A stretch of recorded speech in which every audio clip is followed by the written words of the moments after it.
உலக இரட்சகரும் மீட்பெருமாய் இருக்கிற வெளியேறப்பட்ட இயேசு கிறிஸ்துவின் இனிய நாமத்தினால இந்த வீடியோ மூலமாக உங்களை பார்ப்பது மிகுந்த சந்தோஷத்தை ஏற்படுத்துகிறது. இந்த நாளிலும் ஒரு சில காரியங்கள் உங்களோடு கூட பேசும்படியாய் பகிர்ந்து கொள்ளும்படியாய் கர்த்தர் என் இருதயத்தில் ஏவினபடினால அந்த வார்த்தைகள் உங்களுக்கு முன்பாக நான் வைக்க நான் ஆசைப்படுகிறேன். கர்த்தராகிய ஆண்டவர் 2000 ஆண்டுகளுக்கு முன்பாக மரித்தார், 3வது நாள் உயிரோடு எழுந்தார், மீண்டும் அவர் வரப்போகிறார் என்பதில் எந்த மாற்றமும் இல்லை. அவர் ராஜாதி ராஜாவாக நம்மை ஆளுகை செய்கிறவர்களாக அவர் வருகிறவராக இருக்கிறார். இந்த 2026 தேர்தல் களம் மிகவும் பரபரப்பாய் போய்கொண்டிருக்கிறது. நம்ம எல்லாரும் ஓட்டு செலுத்திப்போம் என்று நான் விசுவாசிக்கிறேன். தேவ பிள்ளைகளாய் சபைகளாய் இணைந்து இந்த காரியத்தில் நாம் செயல்பட்டு இருப்போம் என்பதில் எந்த மாற்றமும் இல்லை. நீங்கள் எல்லாரும் ஓட்டு செலுத்தியிருப்பீர்கள் என்று நான் விசுவாசிக்கிறேன். இந்த தேர்தல் களத்தில் பல காரியங்களை சோஷியல் மீடியா சமூக வலைதளங்களில் பார்க்கும்போது சில காரியங்கள் ரொம்ப வேதனையாகவும் இருதயத்தை கலங்க பண்ணினதாகவும் இருந்தது. அதை குறித்து உங்களோடு கூட நான் பேச வேண்டும் என்று நான் ஆசைப்படுகிறேன். முதல் காரியத்தை நான் சொல்ல ஆசைப்படுகிறது என்ன அப்படின்னா, உங்களுடைய ஓட்டு தயவு செய்து நீங்கள் யாராவது ஓட்டு போடணும்னு சொல்லி நீங்கள் போய் எந்த ஆட்சி மேலேயும் எனக்கு நம்பிக்கை இல்லை, அரசியல் மேலேயே எனக்கு நம்பிக்கை இல்லை, அது உங்களுடைய தனிப்பட்ட கருத்து. ஆனால் ஓட்டு போட போய் நீங்கள் நோட்டாவுக்கோ இல்லை ஓட்டு போடாமல் இருப்பதோ அது நமக்கு மிகப்பெரிய ஒரு தவறு என்பதை நான் சுட்டி காட்ட நான் விரும்புகிறேன். நம்ம போடக்கூடிய ஒவ்வொரு தேசத்தினுடைய தலைவர்களை தேர்ந்தெடுக்கக்கூடிய ஒரு மிகப்பெரிய ஒரு சித்தமாக இருக்கும். நிறைய பேர் ஆண்டவருக்கு சுத்தமான தேர்தல் அதிகாரிகள் வரணும்னு சொல்லிட்டு ஒரு சைடில் இவங்கன்னா வரவே கூடாதுன்னு நம்ம ஜெபிக்கிற கிறிஸ்துவம் இன்னைக்கு உலகத்தில் பெருத்து கொண்டே இருக்கிறது.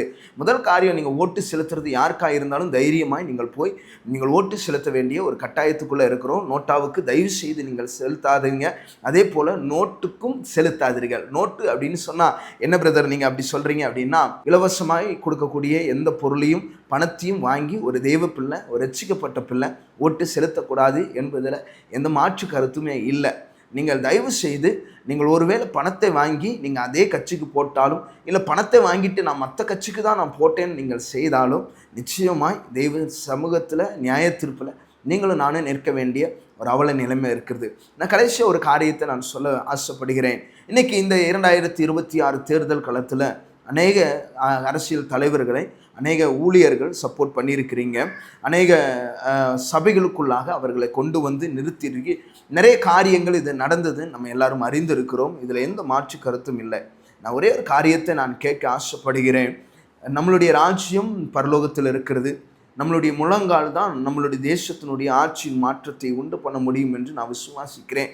ஸ்காட்லாந்து தேசத்தில் ஒரு தெய்வ மனிதன் முழங்கால் படியிட்டு ஜெபிக்கிற ஜெபத்தில் அவர் சொன்ன வார்த்தை என்ன அப்படின்னா, தேசத்தை எனக்கு தாரும், இல்லை என்றால் என் ஜீவனை எடுத்துக்கொள்ளும் என்று சொல்லி ஒரு பெரிய எழுப்புதலுக்கு கருவியாக பயன்படுத்தப்பட்ட அந்த மனிதனை நம்ம பார்க்கிறோம்.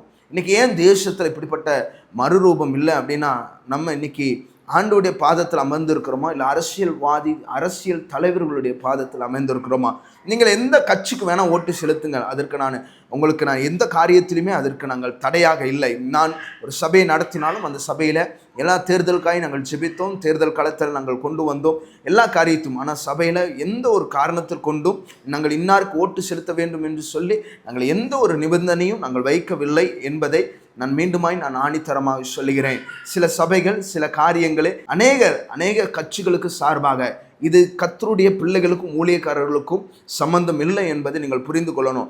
எங்கள் சபையில் இத்தனை ஆத்துமாக்கள் வருகிறார்கள் என்று சொல்லி சபையினுடைய விசுவாசிகளை வைத்து அடமானம் வைத்து பணம் சம்பாதித்த அநேகர் உண்டு.